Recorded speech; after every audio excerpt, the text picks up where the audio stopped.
Aujourd'hui, on est le 26 avril et c'est le deuxième culte enfant que l'on fait. Et aujourd'hui, on va vous le présenter à toutes les deux. Mais avant, nous allons chanter Salut, salut! En avant!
Je vous redis encore une fois, bienvenue.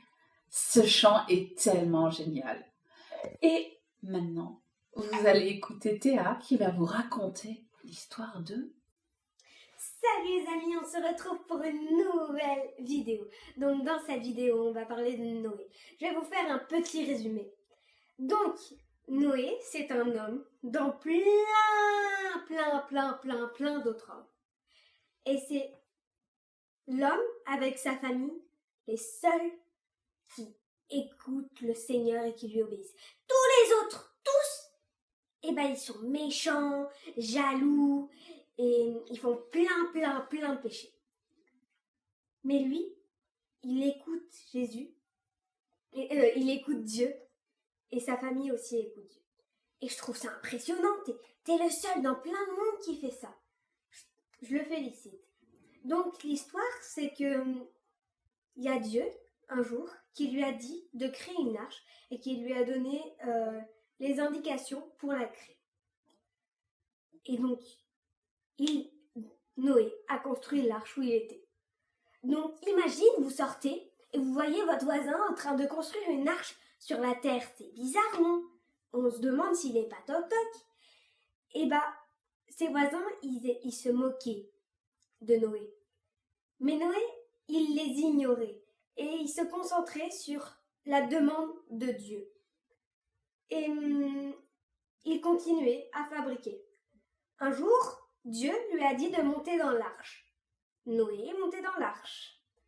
Et il a attendu 1 semaine pour que tous les animaux rentrent dans l'arche.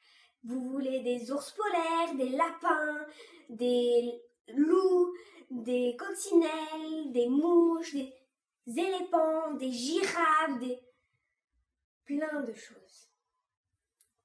Tous les animaux que vous voulez, même votre animal préféré. Et Dieu ferma la porte de l'arche. Ensuite, il plut pendant 40 jours. 40 jours de pluie. Après ces 40 jours, il y avait 8 mois où ils étaient confinés dans l'arche et où l'eau était constante, toujours au même niveau.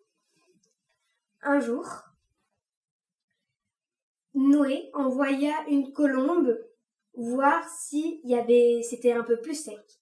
Mais la colombe rentra sans rien. Vous imaginez la déception. Donc ça recommençait. Et donc il attendit encore 1 semaine. Après une autre semaine, il envoya la colombe, et la colombe rentra avec un rameau d'olivier. Ensuite, la colombe rentra parce qu'il n'y avait pas assez, l'eau était encore trop haute pour elle. Et encore une semaine après, la colombe partit, et ils ouvrirent l'arche. Et ensuite, tout le monde ressortit. Donc vous imaginez pas, c'est comme quand vous ressortez du confinement, vous êtes super contents. Et Noé, pour remercier Dieu, a créé un autel pour louer Dieu et le remercier de les avoir gardés aussi longtemps.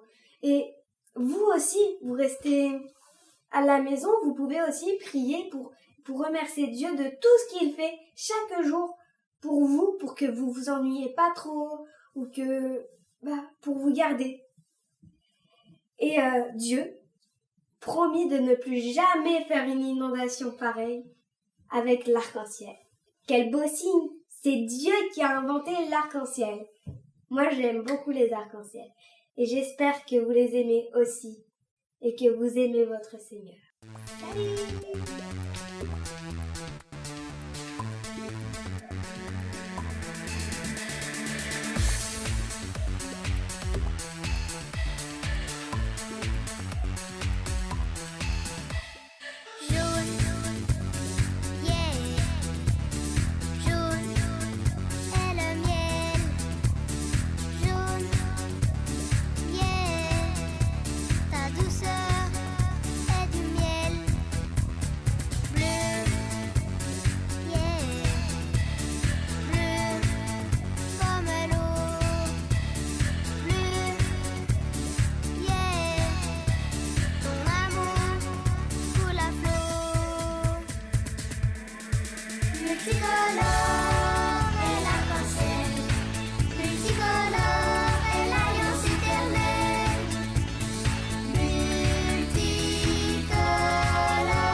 Le bois de ta croix, rouge est le sang de ta vie. Jaune, bleu, noir, blanc, brun, rouge, multicolore est l'arc-en-ciel. Multicolore est l'alliance éternelle. Multicolore, les couleurs se révèlent. Multicolore est l'arc-en-ciel. Multicolore est l'alliance éternelle. Multicolore,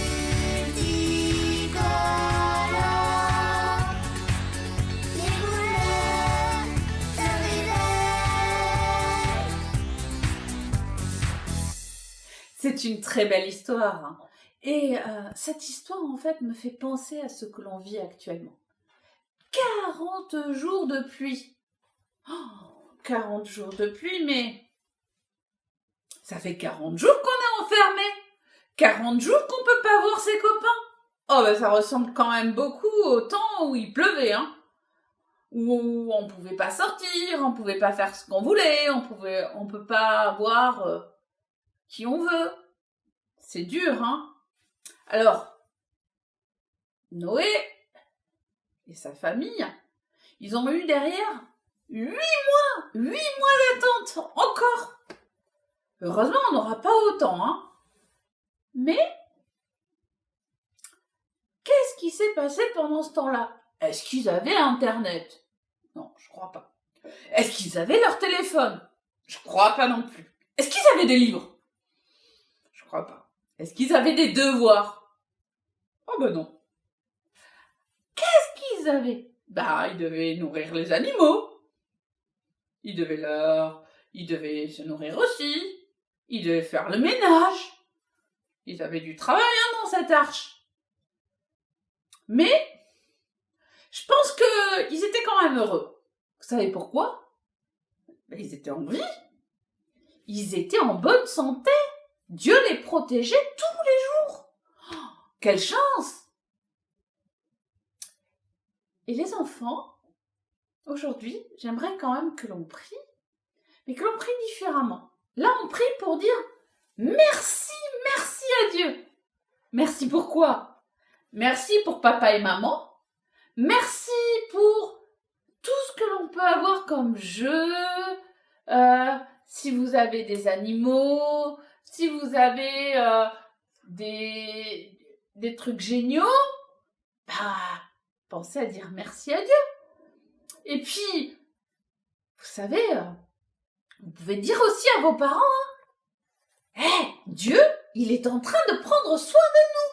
Il est en train de nous protéger. Comment? En restant à la maison. Et si jamais il y a la maladie qui arrive quand même dans la famille, ça peut arriver. Dieu connaît ton cœur. Et si tu lui demandes vraiment, eh ben, il va pouvoir agir. Alors, c'est une super histoire. Et maintenant, nous allons passer sur les activités de cette histoire. Vous avez envie de créer un bateau? Vous avez envie de faire des jeux avec? Allez, regardez. On se retrouve pour l'activité du dimanche. Donc pour les plus petits, on va faire un origami bateau.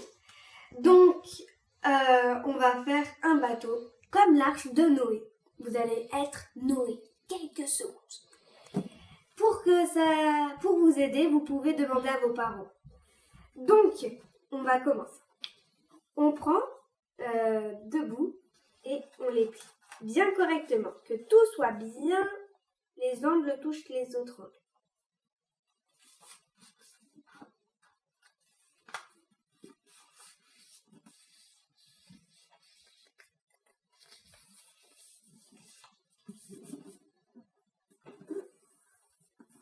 Ensuite, vous allez plier comme ça.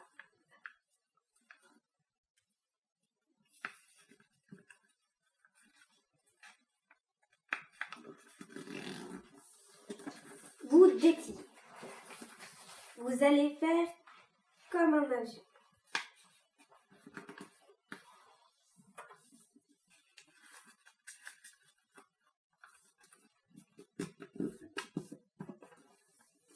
Ensuite, vous montez une des parties.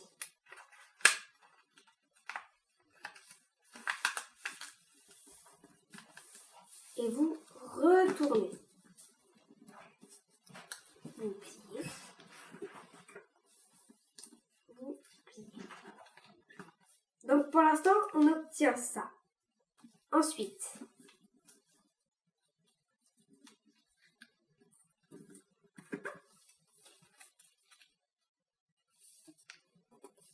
et après, on plie. Donc, on a un triangle. Ensuite, regardez, on va prendre les bouts et faire ça. C'est comme par magie. Vous vous retrouvez avec ça. Ensuite, vous repliez.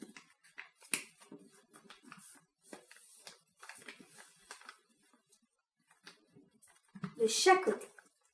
Vous obtenez toujours un rectangle. Oula. Et ensuite, vous ouvrez.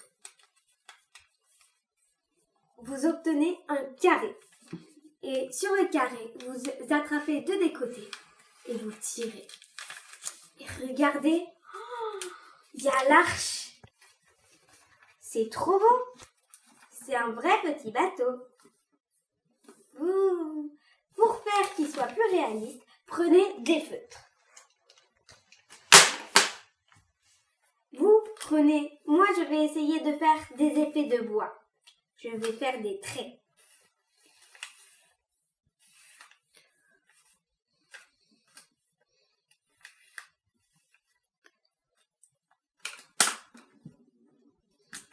Je fais de plusieurs couleurs.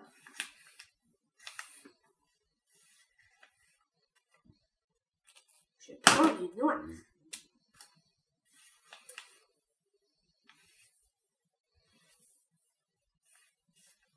Et je mets mon prénom.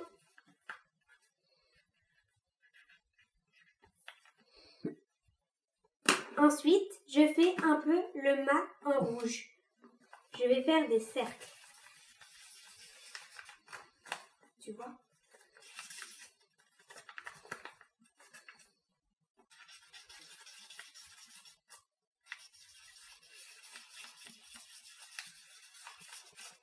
Je vais faire des frisottis. Et de l'autre côté.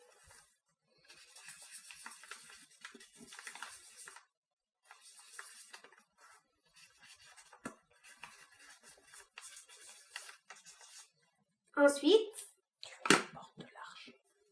Comment ? La porte de l'arche. Sur le côté blanc. Et l'autre côté blanc, faut surtout pas oublier, j'allais oublier. Vous faites d'autres traits. Avec les mêmes couleurs que vous avez utilisées, c'est mieux. Mais vous pouvez en faire des multicolores.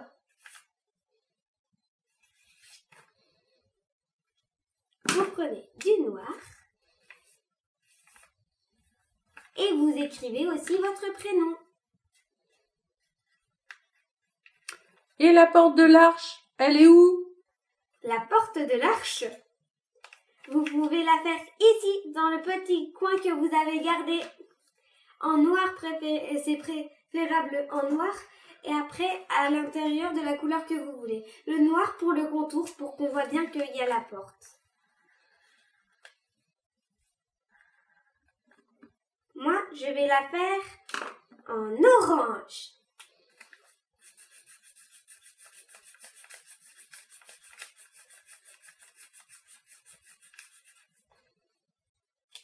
Voilà la porte de l'arche. Et vous avez un joli bateau. Une arche. Vous êtes les rois de Noé. Et maintenant, on se retrouve pour les grands. Pour cette activité, nous allons avoir besoin d'une protection. Moi, j'ai pris une natte de création. Mais vous pouvez prendre du papier, etc. Il vous faudra aussi un bouchon en liège. Ça va être notre objet principal. Et il vous faudra des vernis. Donc vous pouvez les emprunter à votre maman, mais demandez-lui d'abord, d'accord ? Donc, on demande des vernis parce qu'il faut que ça soit imperméable à l'eau. Et souvent, les vernis sont imperméables à l'eau. Donc, on va décorer notre bouchon en liège et vous verrez le jeu qu'on pourra faire après. Donc, vous le décorez comme vous voulez. Moi, je vais faire des petits ronds pour décorer mon bracelet. Des petits traits, au final. Je décore. Vous pouvez aussi faire un motif d'arche. Moi, je vais faire le toit de l'arche super garni.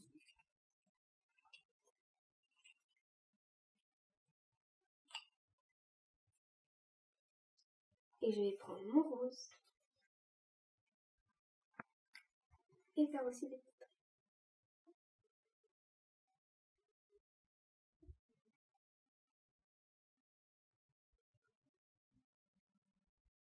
Attendez ça sèche et vous continuerez juste après. Et voici un type d'arche que vous pouvez faire. Je vais vous le montrer de plus près.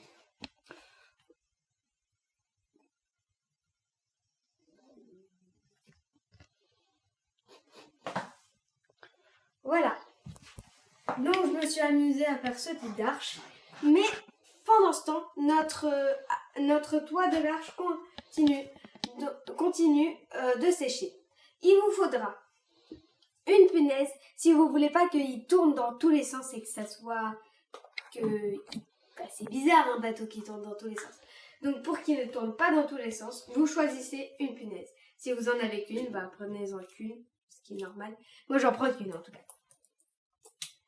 Je prends ma punaise et je vais voir le dessous, où je veux que ça ne bouge pas et que ça reste là. Ouh, ça saute. Et voilà, vous avez votre petite punaise, comme ça, il restera comme ça pendant le jeu. Vous allez voir.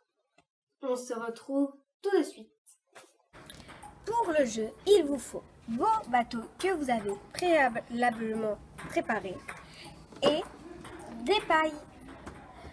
Donc 2 pailles, si vous avez 3 adversaires, 3 pailles, si vous avez deux adversaires, 2 pailles. Non, si vous êtes 2 pailles et si vous êtes 3 pailles, ainsi de suite. Et si on n'a pas de paille?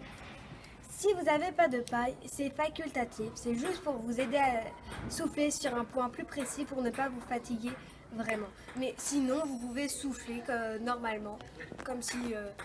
normalement. Donc, vous prenez votre bouchon au liège et vous le mettez au centre de votre bassine. Ensuite, vous munissez de vos pailles et à l'attaque.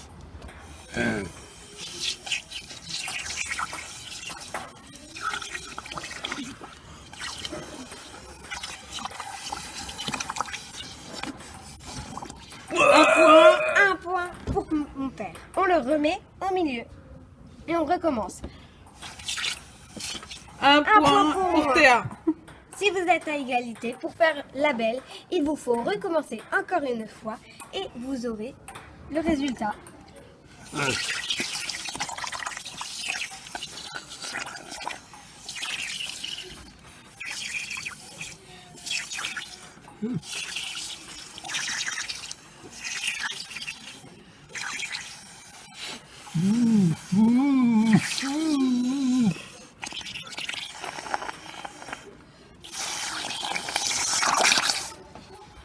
Vu que mon père m'a gagné, je vais recommencer. Mais je vais vous expliquer si vous avez fait 2 bateaux.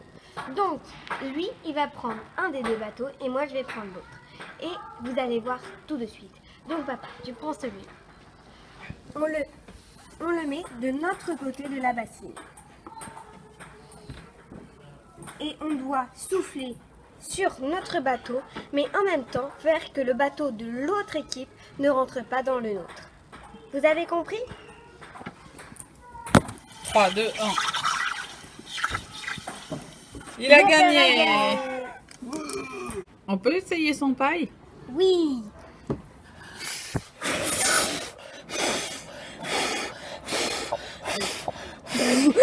Rien qui sort sur moi. Gagné. C'était une très belle histoire, j'espère qu'elle vous a plu. N'hésitez pas à en discuter avec papa et maman et qu'ils vous disent, eux, ce qu'ils ont compris. On va finir par un dernier chant que vous connaissez aussi. C'est bye bye les amis!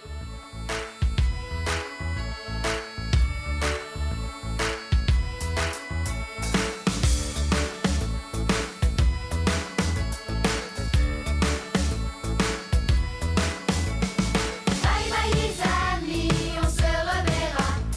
C'est fini, on se dit à la prochaine fois. Va dire à tes copains comment Dieu les voit et qu'il les aime tous d'un amour grand comme ça.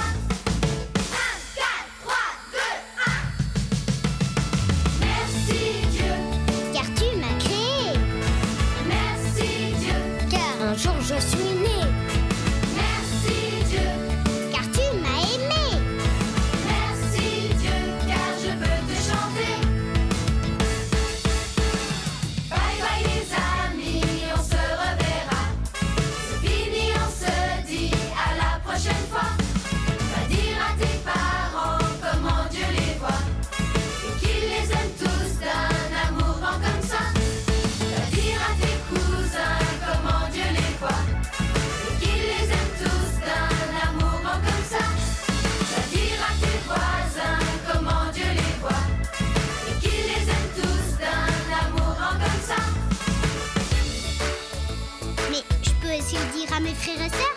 Bah ouais. Et aussi à mes grands-parents? Bah ouais, on peut le dire à tout le monde, quoi.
Coucou!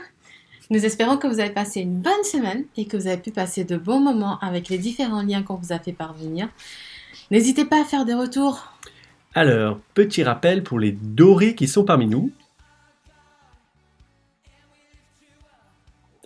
Notre thème cette année, là où est ton trésor, là aussi sera ton cœur.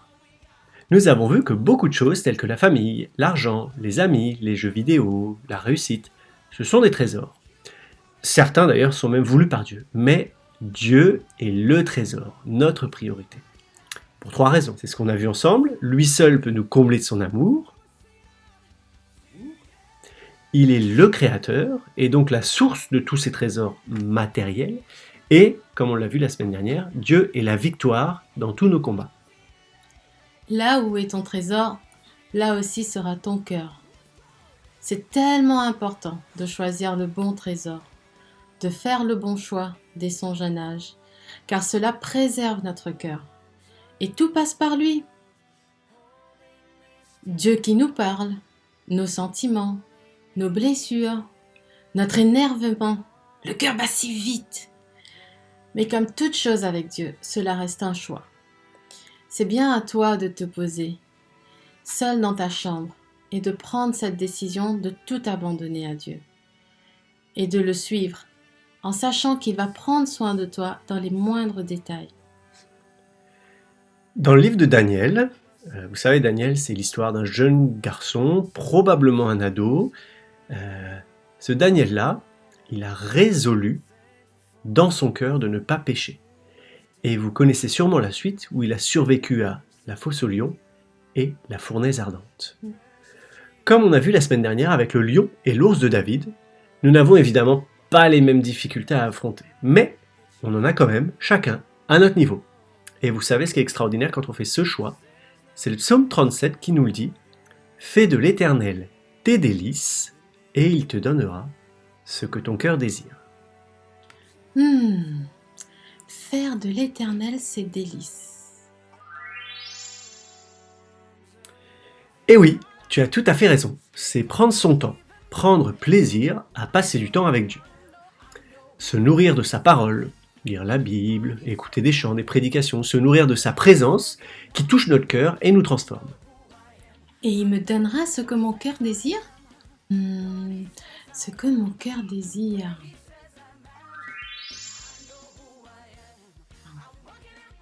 Mais non, pas tout ce dont tu as envie, ce que ton cœur désire. Requête, pétition, désir, d'aspirer à avoir ce que tu aspires au plus profond de toi. Ah.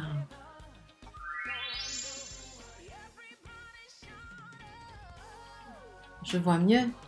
Mais cela veut-il dire que Dieu nous donnera tout ce dont on demande?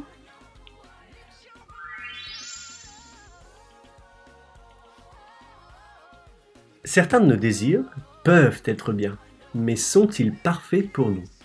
Est-ce que ces désirs nous rapprocheraient de Dieu ou nous en éloigneraient-ils? C'est comme un papa. Quand tu lui demandes quelque chose, il te donne ce qui est bon pour toi. Et Dieu se pose cette question, mais est-ce que ce que tu demandes va te rapprocher de moi ou t'en éloigner? De plus, en te rapprochant de Dieu, il est fort probable que tes désirs évoluent aussi. En effet, Dieu sait ce qu'il y a de meilleur pour nous. Ne nous satisfaisons pas des deuxièmes choix, mais aspirons au meilleur. Osons croire que même si c'est plus compliqué, même si c'est dur, à la fin, nous en sortirons bien plus forts, bien plus grands et bien plus comblés. Et toi, qu'est-ce que ton cœur désire ? Nous vous rappelons que nous restons à votre disposition, alors n'hésitez pas à nous contacter pour toute question, échange ou même pour prendre des nouvelles. Si certains d'entre vous n'ont pas reçu le mail qui vous permettent d'approfondir ce thème, n'hésitez pas à nous contacter. On aimerait bien savoir comment se passe le confinement, comment vous vous organisez, comment vous le vivez, vos sujets de prière aussi. Et si possible, avoir un retour aussi par rapport à cette réunion. Nous vous rappelons qu'on pense à chacun de vous, qu'on prie pour vous, on ne vous oublie pas. On vous aime et restez chez vous.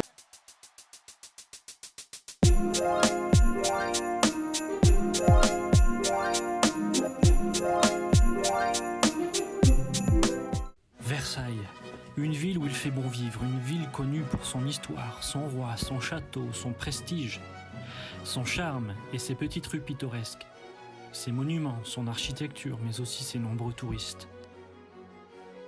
Mais Versailles, c'est aussi l'église évangélique Versailles-Clagny, une communauté réunie pour chanter et célébrer Dieu. Un endroit où la parole de Dieu est enseignée et où Jésus-Christ est proclamé comme sauveur.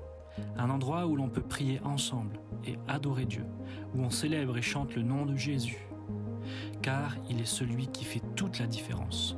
Rejoignez-nous tous les dimanches sur eevc.online.church.